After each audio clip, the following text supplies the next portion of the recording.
2025ல railways உடைய முதல் நோட்டிபிகேஷனா ALP notification வந்திருக்குது. முக்கியமான டீடைல்ஸ் மட்டும் நான் இதுல சொல்லிடுறேன். டீடைல்டு இன்ஃபர்மேஷன்ஸ்க்கு நம்ம யூடியூப்ல அப்லோட் பண்ணிருக்க வீடியோ பாருங்க. நீங்களும் அபிஷியல் பிடிஎஃப் டவுன்லோட் பண்ணி ஒரு தடவை செக் பண்ணிக்கோங்க. முக்கியமான டேட்ஸ் சொல்லணும் அப்படின்னா ஏப்ரல் 12ஆம் தேதி அப்ளிகேஷன் ஓபன் ஆகுது. அண்ட் லாஸ்ட் டேட் அப்படின்னா மே 11ஆம் தேதி வரைக்கும் அப்ளை பண்ணிக்கலாம்.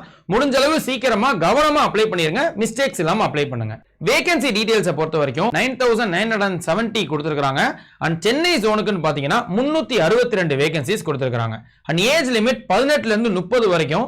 இதுல உங்களுக்கு 33 35 நீங்க ஓபிசி இருந்தீங்கன்னா எஸ்சி அண்ட் எஸ்டி இருந்தீங்கன்னா 3 இயர்ஸ் 5 இயர்ஸ் ரிலாக்சேஷன் இருக்கும். அண்ட் மெடிக்கல் ஸ்டாண்டர்ட்ன்றது A1 ஸ்டாண்டர்ட் கொடுத்திருக்காங்க. Highest medical standard. சோ கண் பார்வையில எந்த ஒரு குறைபாடும் இருக்க கூடாது.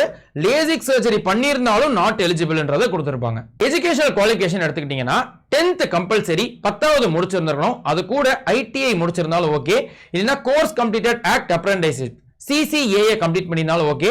இல்ல 10th பிளஸ் டிப்ளோமானாலும் நீங்க அப்ளை பண்ணலாம். அல்லது நீங்க இன்ஜினியரிங்ல இந்த 4 category mechanical, electrical, electronics and automobile engineering படிச்சிருந்தீங்கன்னா இன்ஜினியரிங் கிராஜுவேட்ஸ் அப்ளை பண்ணலாம். ஃபர்ஸ்ட் டைம் அப்ளை பண்றீங்கன்னா கிரியேட் அன் அக்கவுண்ட் சொல்றதுல டீடைல்ஸ்ல எந்த மிஸ்டேக்கும் பண்ணிராதீங்க. ஒன்ஸ் நீங்க மிஸ்டேக் பண்ணி அப்ளை பண்ணிட்டீங்கன்னா அதை நீங்க கடைசி வரைக்கும் சேஞ்சே பண்ண முடியாது. கவனமா இருங்க. அப்ளிகேஷன் ஃபீஸ் 500 ரூபாய் இருக்கும் ஓவராலா எல்லாருக்குமே. ஆனா அதுல அப்ளை பண்ணி நீங்க எக்ஸாம் அட்டெண்ட் பண்ணிட்டீங்க அப்படின்னா 400 ரூபாய் ரீஃபண்ட் ஆயிடும். பட் இதே மத்தவங்களுக்கு SC, ST, ex serviceman, female, transgender, economically backward section, minorities இவங்க எல்லாருக்குமே 250 ரூபாய் இருக்கும். ஆனா நீங்க எக்ஸாம் அட்டெண்ட் பண்ணிட்டீங்கன்னா 250 ரூபாயுமே ரீஃபண்ட் ஆயிடும். இதையும் நோட் பண்ணிக்கோங்க.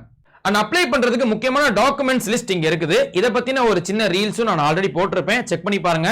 அண்ட் ஏஎல்பி அப்ளை பண்ணணும்னு ஆசைப்படுறவங்க எல்லாருக்குமே இதை ஷேர் பண்ணிடுங்க. நம்ம வீட்ல யாராவது தெரிஞ்சவங்க இருந்தாலும் அவங்களுக்கும் அனுப்பிடுங்க.